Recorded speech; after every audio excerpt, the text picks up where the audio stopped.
So I'm Tessa Smith for Popternative. Hi, Malcolm. Thank you for taking the time today. Hi, Tessa. You're right. Thank you for having me. Of course, of course. Well, first of all, congratulations. This series is so great, but I'd love to know what it was that drew you to want to be a part of it.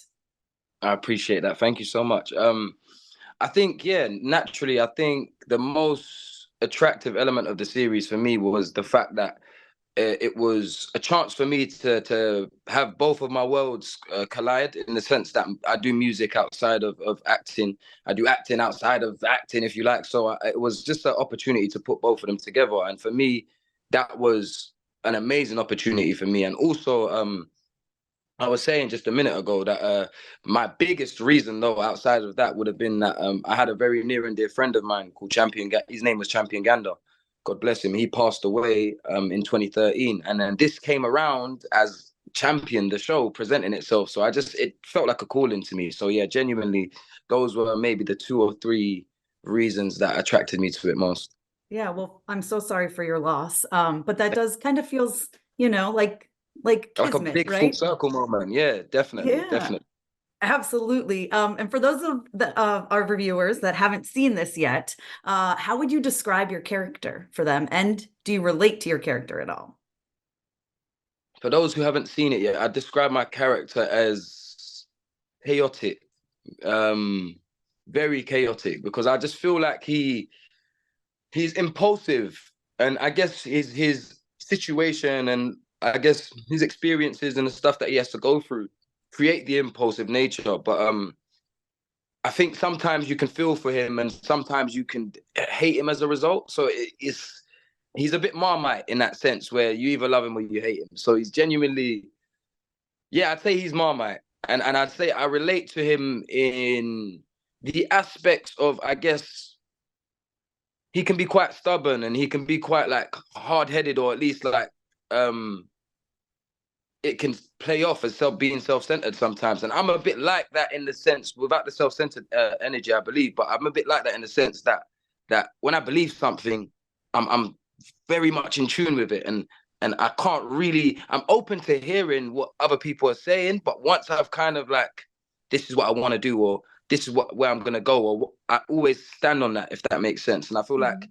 that is to it's by default, but it's to a detriment sometimes. So it's yeah, it's like a catch-22. But I'd say yeah, there's little things like that I relate to the character with. I guess with his whole mental health arc, I'd never had to experience those type of things myself. But being in his shoes for that also taught me a lot about him and about characters and people in general that kind of suffer with those situations. So yeah, it opened my mind to a lot of things. That's what I was going to ask, actually, if you've learned anything from playing him and from dealing with that. So Yeah, you I've would learned a say, yeah. lot. Definitely, definitely. I felt like his character taught me a lot about myself. It taught me a lot about patience. It taught me also just a lot about just having a stronger awareness and understanding that people are going through things, and things are genuinely happening every day that can change someone. Someone might not be the same person he was yesterday. Do you know what I Mhm. mean? So it's just having that awareness and empathy to kind of move with a lighter heart, I guess, in that sense. So yeah, it's taught me a lot in that aspect, and it's humanized me a lot more, because I feel like of course we're all humans, but when you go through certain things or you experience certain things, it kind of gives you the reason, and it's like, okay, cool. So no, this is why we should be moving like this, because it makes sense, because people are actually going through things, and it almost, yeah, it gives you the impetus to do what you're doing, type of thing. Yeah, I mean, and listen, first BBC, now Netflix. Like, how does it feel that the world is watching this and hopefully learning from it? Amazing, genuinely amazing, because it was one of those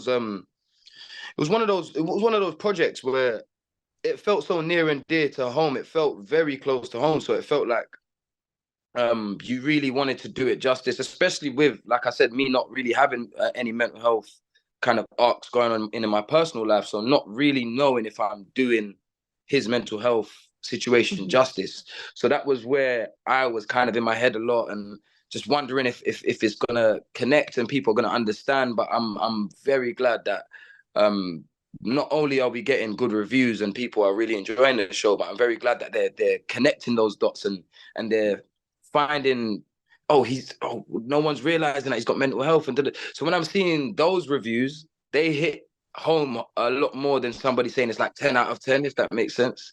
But No, yeah, I feel like, yeah, just having people make the connect, and it being a worldwide connect as well, because I'm getting messages from people all over the world now, and they're all kind of attached to it in different ways, and they're picking up different reasons to be attached to it, whether it's the family dynamic, whether it's the music, whether it's Bosco's personal arc, whether it's just like the drama in the show. People love something about it. So yeah, it's amazing. yeah, I mean, I think people are really learning a lot from it. And then final question for you. When you first got the scripts for the first few episodes, because I don't want to go too deep into spoilers for people who haven't seen it, but is there something that you were like most excited to film? The Clash, Yeah. episode 2. Okay, we're not that far. So episode 2, there's a clash with another artist called Bulla, who's played by Corey Weeks. And he's like an artist from a part of the UK called Birmingham, which would be a smaller London, if you like. So they're like up north. But this particular day, filming it obviously was very different to reading it, because filming it, we were hot and we had to do a billion takes, and we're on a stage and we're rapping lyrics a million times. And so that was much different to how I felt reading it. So reading it, I was like, no, I can't wait to shoot this, because this is going to be amazing. I've never seen like a clash on TV. The closest thing I can imagine is like Eminem and 8 Mile rap battling. So I'm like, this is sick. I want to be a part of this. Do you know what I mean? So that was one of the scenes I really wanted to shoot. And I think another one of the scenes I really wanted to shoot was, oh, I really wanted to see shot, so we don't know who the characters are, but it was the car crash. I won't say when that is or how that happens, but or who's involved, but that was the other scene that enticed me.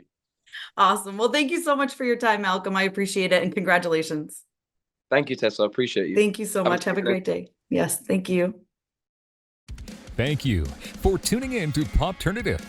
Make sure to check out our past episodes of Popternative on YouTube.